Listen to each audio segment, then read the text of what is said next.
Oke, kita lanjutkan materi tentang perkembangan usaha tani. Tolong yang lain mikrofonnya dimatikan. Yang pakai dua perangkat, salah satu perangkat dikecilkan suaranya atau dimatikan suaranya. Bisa terlihat di layar? Bisa, Pak. Oke. Bisa, Pak. Silakan Maria Novita Baum. Bisa, Pak. Perkembangan usaha tani. Yang pertama, pengumpulan. Pengumpulan merupakan golongan masyarakat yang melakukan kegiatan mengumpulkan apa yang dihasilkan oleh alam sekitarnya guna memenuhi kebutuhan hidup. Pada tahapan ini, mereka belum berusaha meningkatkan jumlah. Dengan kata lain, pengumpulan dilakukan hanya sebatas untuk memenuhi kebutuhan keluarga saja. Yang kedua, pertanian. Merupakan golongan masyarakat yang sudah melakukan kegiatan reproduksi terhadap tanaman dan hewan agar supaya dapat memenuhi kebutuhan hidup mereka. Pada tahap ini, sudah berusaha untuk meningkatkan kualitas dan kuantitas yang dibagi pula dengan pertimbangan secara ekonomis.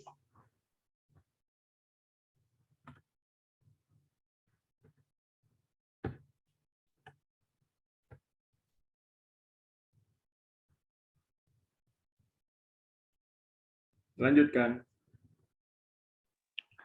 Perindustrian merupakan golongan masyarakat yang sudah melakukan kegiatan untuk merubah bentuk dan hasil-hasil pertanian sehingga dapat memenuhi kebutuhan hidup manusia dengan lebih baik.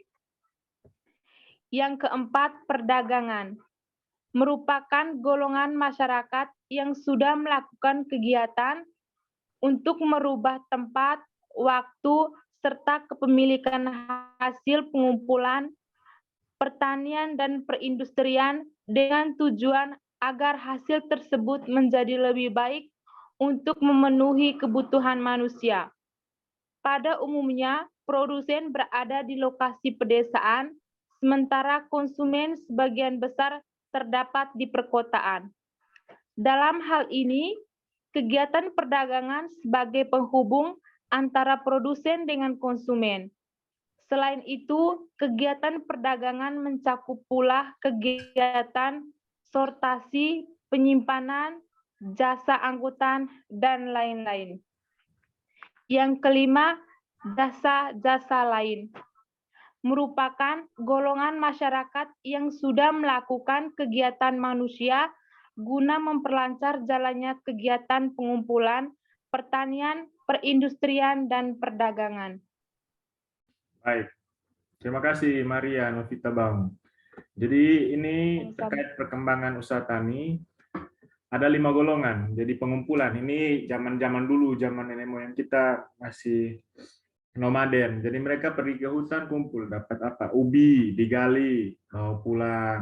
Berburu, meramu. Dulu kalau belajar sejarah kan ada masa di mana berburu dan meramu. Nah itu sama, pengumpulan. Jadi pergi ke hutan, lihat apa yang tumbuh, pergi ke padang, lihat apa yang tumbuh, apa yang hewan apa yang sedang mencari makan, minum air, diburu, bawa pulang. Jadi hanya dikumpulkan untuk memenuhi kebutuhan keluarga saja. Golongan yang berikut namanya pertanian. Jadi sudah ada reproduksi, jadi sudah ada domestifikasi hewan-hewan. Jadi sapi dulu banteng liar, dijinakan, diternakan, dipelihara anjing, dijadikan hewan penjaga, apalagi serealia, gandum, padi, jagung sudah bisa ditanam di kebun. Jadi sudah ada pertimbangan ekonomis untuk memenuhi kebutuhan. Bahkan juga untuk dijual. Yang berikut industri. Nah, industri ini yang sudah ada perkebunan besar itu. Jadi jagung dirubah jadi apa? Jadi minyak jagung. Gandum digiling jadi tepung, terigu. Jadi zaman itu sudah di industri. Nah, ikutan dari perindustrian adalah perdagangan. Jadi yang di pinggir pantai karena tidak bisa tanam tanaman pangan, jadi mereka mencari ikan di laut, nanti dibawa ke pasar, dulu masih barter, ditukar dengan ubi, ditukar dengan padi, ditukar dengan buah-buahan. Begitu pula yang di gunung karena tidak bisa tanam sereal, padi, dan lain-lain, jadi mereka tanam buah-buahan, sayur-sayuran, dan ditukar dengan ikan, dengan tanaman pangan. Lama-kelamaan muncullah currency atau mata uang, menjadikan sebagai alat pertukaran yang sah. Jadi perdagangan tercipta. Perdagangan ini tercipta karena adanya spesialisasi. Di tiap tempat itu ada spesialnya. Yang tadi saya bilang, ada dulu pepatah apa? Asam di gunung, garam di laut. Bertemunya di kuali. Itu juga spesialisasi. Yang berikut jasa-jasa lain. Nah, jasa-jasa lain ini contohnya banyak. Ada transportasi, ada jasa pedagang pengumpul. Jadi mereka yang pergi papalele istilahnya kalau di sini, mereka yang pergi cari-cari hewan, cari-cari pisang di desa-desa, nanti mereka kumpul di satu titik, diangkut, baru dijual ke pasar untuk gorengan-gorengan, untuk yang buka usaha rumah makan, butuh daging, dan lain-lain. Itu ada jasa, jadi tidak perlu punya kebun, tapi ketika punya jaringan, punya link, kita bisa berusaha juga terkait usaha tani. Nah, ini terkait sejarah perkembangan usaha tani di Indonesia. Tolong salah satu baca. Mari, oh sudah. Eustasia Atia Barung, coba. Eustasia. Sejarah perkembangan usaha tani di Indonesia. Pertanian di Indonesia diawali dengan sistem ladang berpindah-pindah, di mana masyarakat menanam apa saja hanya untuk memenuhi kebutuhan pangan. Yang kedua, kemudian sistem bersawah ditemukan, orang mulai bermukim di tempat yang tetap, tanaman padi yang berasal dari daerah pedagang rumput, dan Padang. kemudian juga Padang, bukan pedagang. Coba baca ulang. kemudian sistem bersawah ditemukan, orang mulai bermukim di tempat yang tetap, tanaman padi yang berasal dari daerah padang rumput, dan kemudian juga diusahakan di daerah-daerah hutan dengan cara berladang yang berpindah di atas tanah kering. Yang ketiga, dengan timbulnya persawahan, orang mulai tinggal tetap di suatu lokasi yang kenal dengan nama kampung. Walaupun usaha tani bersawah sudah dimulai, namun usaha tani secara berladang yang berpindah-pindah belum ditinggalkan. Baik, terima kasih Eustasia. Jadi ini sejarah. Jadi zaman dulu nenek moyang kita selain jadi orang pelaut juga orang petani. Jadi dulu kalau ada lagu nenek moyangku orang pelaut, betul, selain itu mereka juga petani. Jadi mereka sistem ladang berpindah, pindah dari satu tempat ke satu tempat, di mana yang mereka rasa ini masih bisa digarap di situ. Tapi hasil pertanian itu hanya untuk kebutuhan pangan. Kemudian sistem bersawah ditemukan. Jadi mereka sudah tinggal di satu daerah, contohnya di Kaubele, di Biboki. Di mana kalau di Manggarai itu yang ada sawah di mana itu, Eustasia? Di kami punya kampung, Pak. Kampung kamu nama apa? Belin. Ya itu ada sawah. Ada yang itu Cancar kah? Apakah yang luas sekali itu? Oh iya. Iya, di Cancar juga ada, Pak. Cancar yang kayak jaring laba-laba itu ya? Iya, Pak. Ya, itu mereka menetap di situ sudah tidak pindah-pindah lagi karena merasa di situ tanahnya cocok, daerahnya secara agroklimat bisa mendukung usaha tani. Nanti yang kopi di mana, Eustasia? Ini di kami punya kampung juga ada, Pak. Kalau saya biasa minum itu colol. Colol itu di mana? Oh ya, di bagian Manggarai Tengah. Oh, di Manggarai Tengah. Oh, itu yang kopi Arabica ya? Iya, Pak. Itu juga. Dan mereka rasa di situ cocok untuk budidaya tanaman perkebunan, khususnya kopi. Ya mereka menetap di situ karena mau usaha kopi. Yang di Cancar karena mau usaha tanaman pangan. Jadi mereka sudah menemukan sistem bersawah. Tadi yang Johannes Jefferson Cloud tanyakan, mana yang lebih baik, lahan basah atau lahan kering? Nah, ini mereka mulai dari lahan basah dulu. Oh, dulu kan kita buat kampung atau pemukiman rata-rata dekat dengan sumber air. Tapi sekarang dengan teknologi, contohnya di negara-negara Afrika, itu mereka sudah menggunakan teknologi untuk efisiensi penggunaan air. Jadi airnya meskipun sumbernya jauh, tapi dengan irigasi mereka bisa alirkan air. Dan airnya tidak ada yang terbuang. Kita kan siram tanaman banyak-banyak, padahal yang diserap oleh tanaman hanya sedikit, sisanya masuk ke dalam tanah atau menguap, evaporasi. Nah, dengan ilmu perkembangan teknologi, akhirnya sudah bisa bertanah, maksud saya berladang atau bertani di atas lahan kering yang dulu keras, tanahnya keras sudah bisa diolah. Jadi di sekitar situ muncul lagi kampung namanya atau apa perumahan resident area tempat tinggal. Meskipun begitu, kita lihat di kampung-kampung di Tanah Timur ini, sistem ladang berpindah juga masih belum ditinggalkan, masih ada yang senang dengan ladang berpindah. Oke, ini kita lihat zaman penjajahan ini. Kalau contohnya paling dokumennya paling lengkap itu terkait di Pulau Jawa, jadi VOC. VOC ini perusahaan dagangnya Belanda. Jadi mereka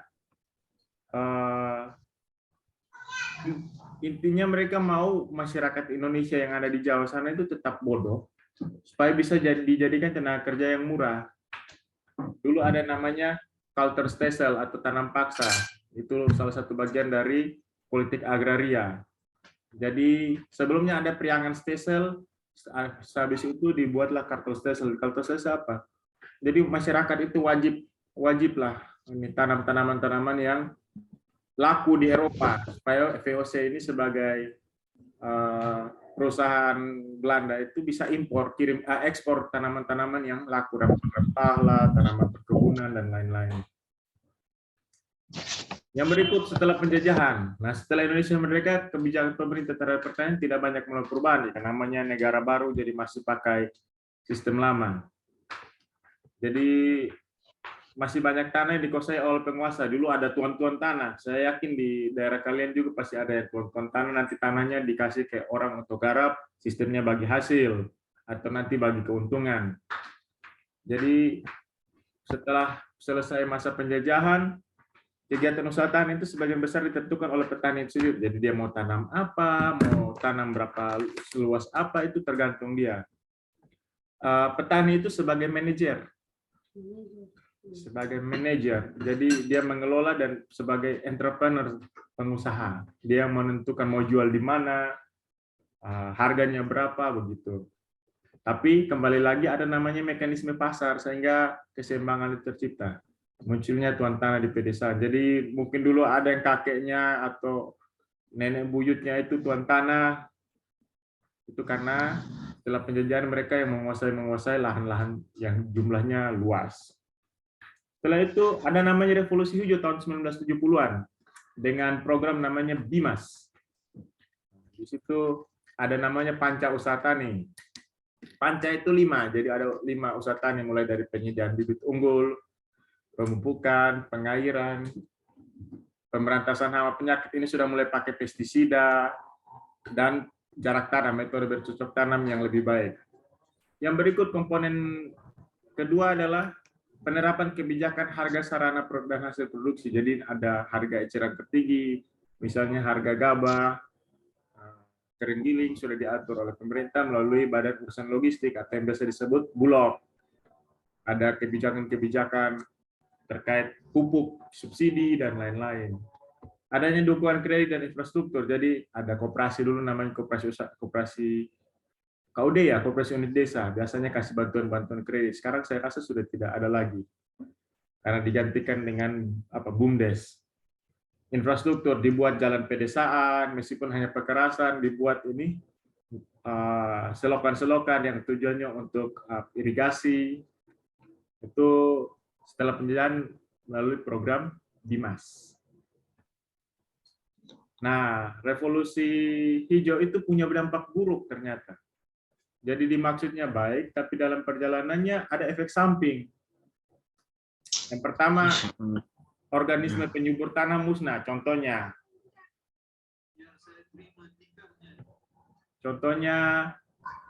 cacing. Gara-gara taruh pupuk, lama-kelamaan cacing yang di dalam tanah yang sebenarnya secara kimia, fisika, dan biologi bisa menyuburkan tanah, kalah bersaing dengan pupuk, dia keracunan, cacingnya mati.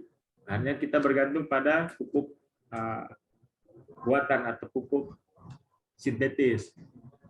Tanah-tanah beberapa, kalian lihat kalau tanah-tanah yang sawah itu setelah musim kering itu tanahnya rusak, pecah-pecah, itu karena efek itu tadi, tidak adanya organisme yang bisa membantu pemulihan tanah.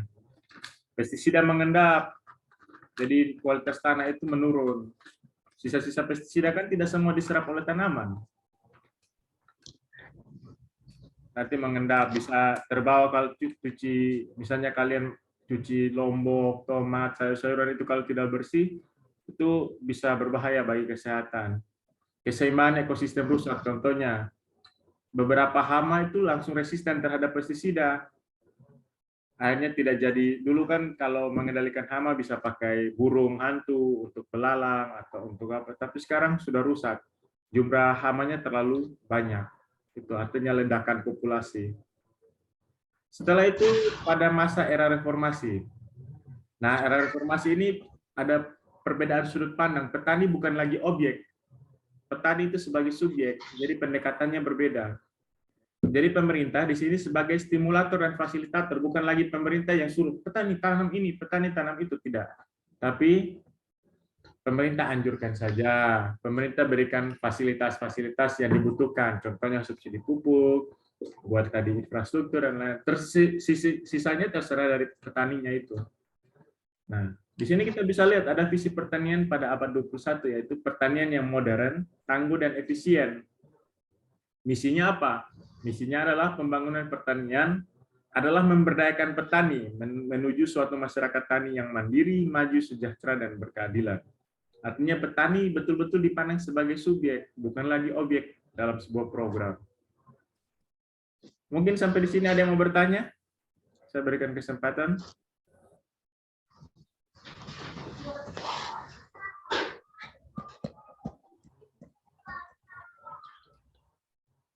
Ada yang mau bertanya? Silakan. Yang penting pertanyaan terkait materi ini atau ilmu usaha tani, jangan bertanya yang lain-lain.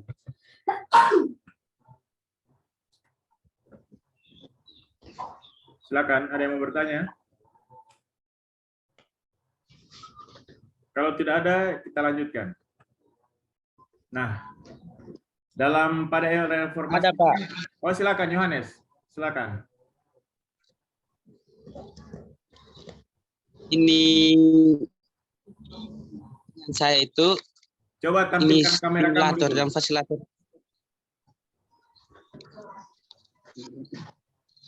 Biasakan kalau berbicara Ini dengan pertanyaan saya, teman-teman Pak. bisa lihat Ini kamu ya. Ya, sudah. Kami sudah lihat senyuman kamu. Silakan. ini Pak, ini stimulator dan fasilitator itu seperti apa? Fasilitator. Oke. Stimulator dan fasilitator ya.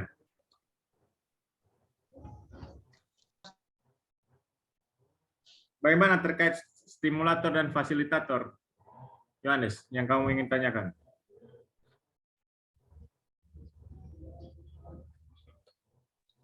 Ini fasilitator itu ini seperti apa? Ini dalam apa nih kehidupan masyarakat itu? Oh ya, baik. Kata dasarnya itu stimulan dan fasilitas. Jadi begini, dulu kan mungkin petani menganggap bahwa semua ini harus pemerintah yang siapkan. Tapi sebenarnya bukan begitu. Petani ini harus punya jiwa usaha atau entrepreneurship. Nah, pemerintah itu menyediakan stimulan, contohnya ada dana bantuan untuk usaha tani, tapi tidak semuanya ditanggung pemerintah. Pemerintah cukup kasih, mungkin untuk usaha tani itu butuh 1 juta, pemerintah bantu 200.000. Sisanya dicari. Jadi pemerintah memberi rangsangan. Jangan semua pemerintah yang kasih, nanti petaninya tidak berpikir lagi hanya mental halap gampang atau tunggu program saja. Begitu. Ya, dan programnya itu tidak dikasih dalam bentuk uang. Contohnya mereka kasih pupuk, kasih subsidi pupuk. Harga pupuk sebenarnya kan bisa sampai 20.000. Disubsidi oleh pemerintah, jadi petani cukup membeli dengan harga mungkin 4.000. 16.000-nya pemerintah yang bayarkan kepada perusahaan pupuk atau pengecer pupuk. Itu supaya produksi pertanian tetap bagus. Kalau sebagai fasilitator ya pemerintah menghadirkan fasilitas-fasilitas. Contohnya tadi saya beri contoh, buat jalan ke daerah persawahan, supaya arus transportasi pengangkutan hasil-hasil pertanian itu bisa lebih baik. Coba kalian bayangkan kalau tidak ada jalan itu lumpur semua di jalan, itu tidak akan ada berani pick up atau truk yang ambil hasil bumi di situ. Ada lagi dibuatkan irigasi, dibuatkan bendungan, supaya nanti air di musim hujan itu tidak meluap, bisa ditampung dan dialirkan sesuai dengan kebutuhan tiap-tiap usaha tani. Bagaimana, Jefferson? Ada yang mau ditanyakan lagi? Pak. Sudah cukup? Cukup. Oke. Yang berikut, strategi.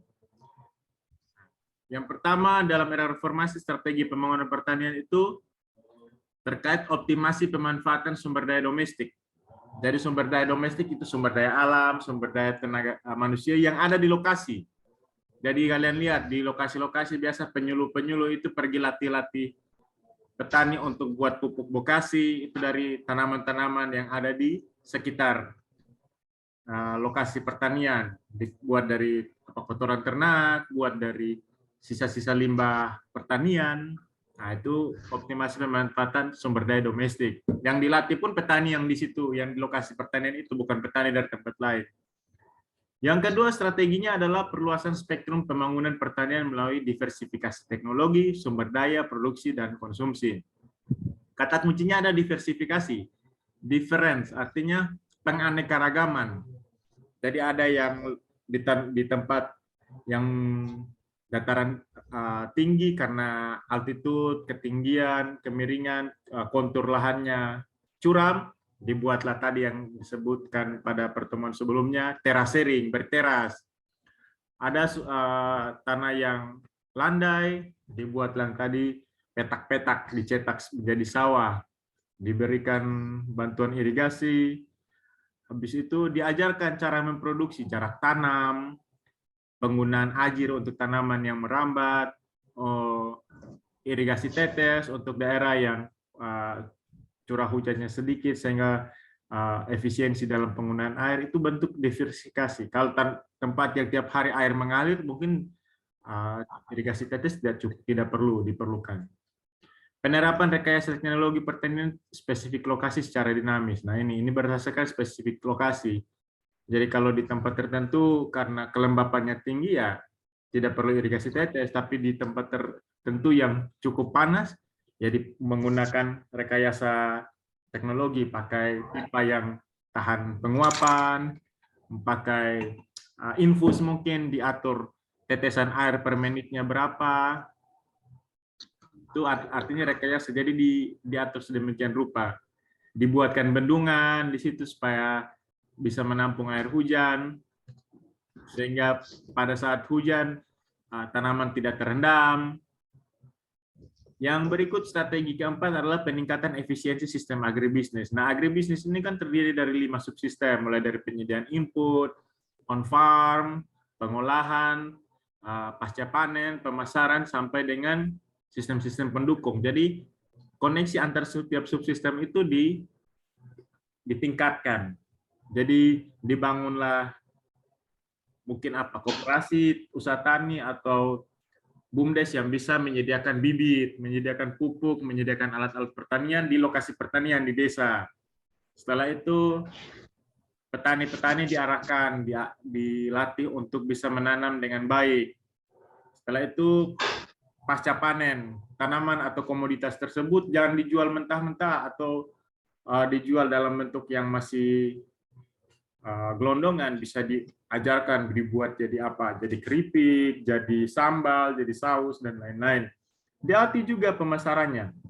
Bagaimana menghubungi mungkin supermarket atau pasar-pasar yang ada di kota. Setelah itu diajarkan bagaimana cara mendapat dana, mungkin pinjam uang dari koperasi, dari lembaga pendanaan atau pihak perbankan yang bisa mendukung modal petani. Tapi kata kuncinya adalah untuk kegiatan produktif, kegiatan usaha tani. Jangan sudah dapat kredit kita pakai untuk pesta-pesta. Itu untuk hal yang konsumtif. Strategi yang kelima adalah ilmu pengetahuan dan teknologi serta berdaya saing tinggi. Makanya kalian juga jadi petani pun harus kuliah supaya tahu, buka internet. Petani milenial sekarang ada program dari kementerian. Jadi petani milenial itu petani yang melek internet. Contohnya, kalau mau memasarkan produk pertanian tidak harus kita ketemu pembelinya, kita bisa taruh saja di internet, mau apa, ditaruh di mana, di Shopee, mau taruh di Facebook. Itu sekarang kan saya lihat di grup-grup daerah itu banyak, tersedia tomat segar, bawang putih, lombok, beli lebih dari 5 kilo siap antar di tempat. Nah, itu kan bagus, supaya pemasaran itu menjadi lebih efisien. Nah, itu beberapa strategi pembangunan pertanian pada era reformasi.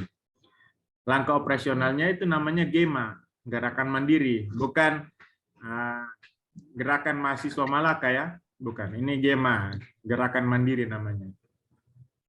Jadi mulai tahun 1998 sampai 1999 telah diluncurkan banyak GEMA. Ada yang untuk hortikultura, ada yang untuk pertanian, tanaman pangan, dan lain-lain. Nah, kita sekarang di era globalisasi. Kenapa disebut era globalisasi? Karena kita sudah tidak ada batas lagi. Tidak ada batas lagi. Kalian mau jual di mana saja, kapan saja, yang penting punya koneksi dengan internet, bebas.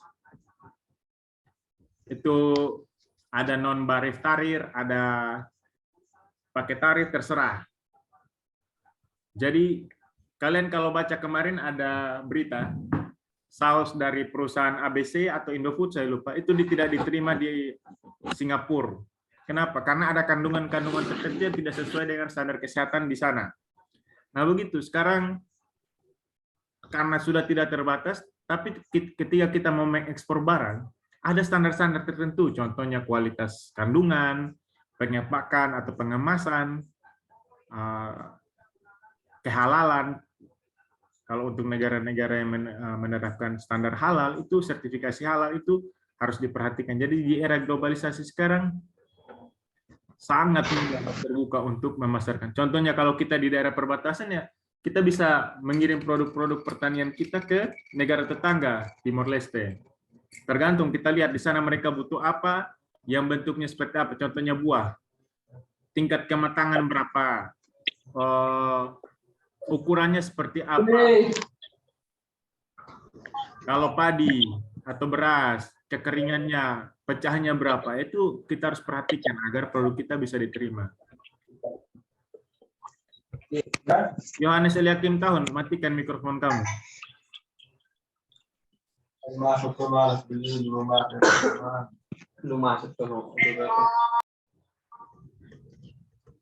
Oke. Yang berikut tentang klasifikasi usaha tani, itu dibedakan menurut ada 3 hal, yaitu corak, cara, pola, dan tipe usaha tani. Jadi menurut corak dan sifat, usaha tani diklasifikasikan menjadi 2, yaitu subsisten dan komersial. Kalau subsisten itu untuk kebutuhan sendiri atau keluarga, kalau komersial itu intinya cari untung atau profit.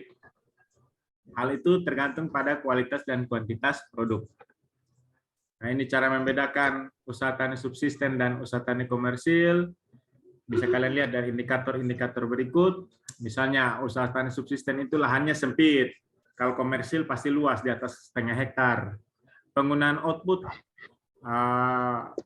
kalau usaha tani subsisten itu 75% untuk makan sendiri atau konsumsi. Sisanya baru dijual. Kalau usaha tani komersil, semua jual dulu. Semua jual. Begitu panen, pikir langsung jual. Tujuan usaha tani subsisten itu mendapatkan output setinggi mungkin. Jadi harus dapat beras atau dapat jagung, dapat sayur sebanyak mungkin. Tapi kalau usaha tani komersil, keuntungan sebesar-besarnya. Meskipun hasilnya kecil, tapi nilai dari produksi itu adalah nilai tanaman yang besar, ya kita untung. Outputnya itu semakin rendah, sebab dikerjakan secara tradisional kalau untuk usaha tani subsisten. Tapi kalau usaha tani komersil, outputnya tinggi karena sudah pakai peralatan dan teknologi yang modern. Nah ini, contoh-contoh untuk menghitungnya. Tujuan akhir usaha tani sendiri itu untuk pendapatan, sedangkan perusahaan perkebunan itu keuntungan. Ini seperti yang tadi kita sudah bahas ya, perbedaan pertanian usaha tani pribadi dengan perusahaan perkebunan. Nanti kalian bisa baca sendiri. Kalau menurut cara atau bentuk usaha tani, ada usaha tani persorangan, ada kolektif, itu biasanya beberapa orang bentuk kelompok tani. Nah, setelah itu ada kooperatif. Kalau menurut pola dan struktur itu ada usaha tani khusus, usaha tani tidak khusus, dan usaha tani campuran. Kalau usaha tani khusus itu ya dia hanya tanam pangan, dia hanya jadi nelayan untuk perikanan, dan jadi peternak untuk peternakan. Dia khusus di situ. Kalau tidak khusus itu secara bersama.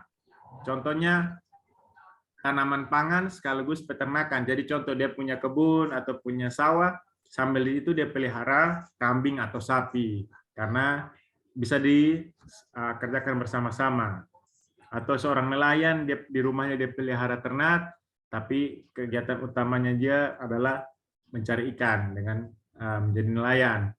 Selain itu ada usaha tani campuran atau mixed farm. Di situ usaha tani campur, biasanya tumpang sari. Jadi di kebun itu tanam apa biasanya? Labu, kacang, ubi, jagung dalam satu lahan yang tidak saling mengganggu. Ada juga mina padi di sawah, karena sawah itu tergenang, dipelihara ikan di situ. Nah, menurut tipe ada beberapa kelompok usaha tani. Contoh usaha tani ayam, usaha tani kambing, usaha tani jagung, dan lain-lain. Tipe usaha tani menunjukkan klasifikasi tanaman yang didasarkan pada macam dan cara penyusunan tanaman yang diusahakan. Oke, sampai di sini ada yang mau bertanya?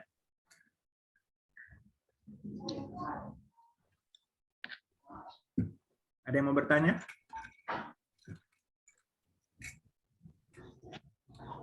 Kalau tidak ada, kita cukupkan sampai dengan sekarang. Nanti saya bagikan link videonya ya.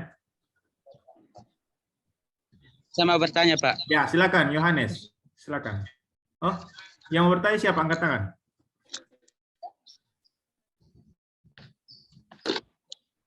Saya, Pak. Silakan. Silakan Yohanes. Ini Pak, saya mau bertanya mengenai operasional strategi Gema Mandiri dengan Gema Hortina. Ya. Ini pertanyaannya, apakah di Kabupaten TTU, Kabupaten Melaka, dan Kabupaten TTS sudah menggunakan kedua strategi ini atau belum? Oke. Dan Baik. apa saja kendala ketika kedua strategi itu berjalan? Oke. Kalau saya jelaskan ini kan tidak seru. Apakah sudah dipraktekkan tidak di 3 kabupaten ini? Ini jadi tugas kalian. Jadi kalian kamu dari kabupaten mana, Johannes Jefferson Cloud? Kamu asal dari kabupaten mana? Melaka, Pak. Oke. Kalian yang dari Malaka bentuk satu kelompok, kalian pergi ke lokasi, ke Kabupaten Malaka, ke Dinas Pertanian, tanya. Sekarang di era sekarang ini gerakan apa atau strategi apa atau program apa yang diterapkan? Nah, yang dari Belu siapa-siapa coba? Yang dari Belu siapa? Perwakilan coba angkat tangan yang dari Belu.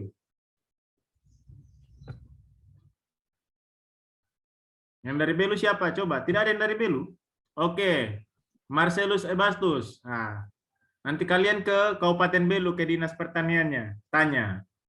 Sekarang program apa yang sedang digalakan di Kabupaten Belu terkait pembangunan pertanian? Kendala seperti yang tadi ditanyakan Yohanes. Sudah diterapkan Apa saja keberhasilannya, kendalanya di mana? Yang dari TTU maupun TTS juga begitu. Kalau yang dari Flores yang sementara tinggal di TTU, ya kalian gabung di TTU saja. Yang dari TTS ada? Ya. Yang dari TTS ada? Ini tiba-tiba lupa daerah asal semua ini. Kalau kasih tugas tiba-tiba lupa daerah asal. Tidak ada, Pak. Tidak ada, oke. Jadi catat. Kalian cari program pembangunan pertanian yang sedang dilaksanakan sekarang di daerah tadi masing-masing kalian.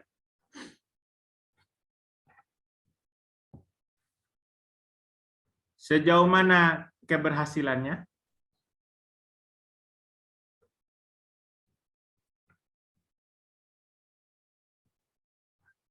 Apa saja kendalanya? Dan bagaimana mengatasi kendala tersebut atau strategi untuk mengatasi kendala tersebut? Sudah?